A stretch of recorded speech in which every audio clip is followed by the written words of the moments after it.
সেটা হলো বেশি বেশি দোয়া করা।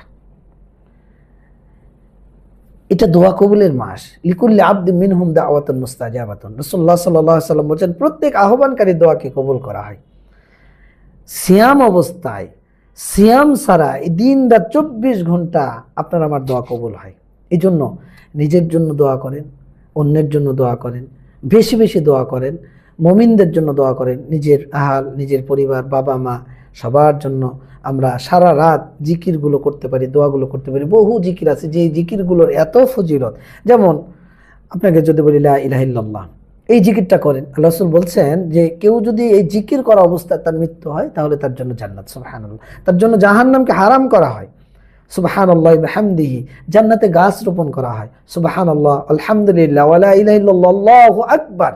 এই বাক্যগুলো পড়েন। আল্লাহ রাসূল সাল্লাল্লাহু আলাইহি ওয়াসাল্লাম বলেন সুবহানাল্লাহ উহুদ পাহাড় আমল করার সম পড়েন, সুবহানাল্লাহ, আলহামদুলিল্লাহ অনুরূপ, লা ইলাহা ইল্লাল্লাহ অনুরূপ। তাহলে এই দোয়া পড়লে, এই জিকির করলে কি হবে? জান্নাতে গাছ রোপণ করা হবে। তাহলে আমি আপনি যতগুলো এই জিকিরগুলো করব, সুবহানাল্লাহ ওয়া বিহামদিহি, আল্লাহ রাসূল সাল্লাল্লাহু আলাইহি ওয়াসাল্লাম বলছেন যে ব্যক্তি এটা পড়ে তাহলে তার জন্য জান্নাতে গাছ রোপণ করা হয়। কেউ যদি দিনে 100 বার পড়ে তাহলে আপনাকে ক্ষমা করা হয়, এবং আপনার সমুদ্রের ফেনা পরিমাণও যদি পাপ রাশি থাকে তা আল্লাহ ক্ষমা করে দেন, সুবহানাল্লাহ। তাহলে এই জিকিরগুলো বেশি বেশি করে আমরা করতে পারি ইনশাআল্লাহ।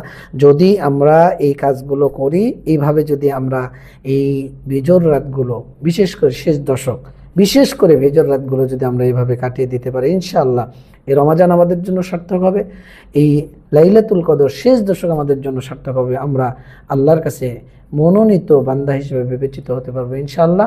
আমরা সফল কাম হতে পারবো ইনশাআল্লাহ। কারণ রমাজান আসছে আপনাকে আমাকে ক্ষমা করার জন্য, জান্নাত দেওয়ার জন্য, জাহান্নাম থেকে মুক্তি দেওয়ার জন্য।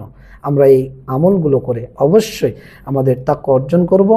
তাওবা এবং ইস্তিগফারের মাধ্যমে, আমল করার মাধ্যমে আমরা জান্নাত নিশ্চিত করব এবং জাহান্নাম থেকে নিজেদেরকে মুক্ত করার চেষ্টা করব ইনশাআল্লাহ। কারণ রমাজান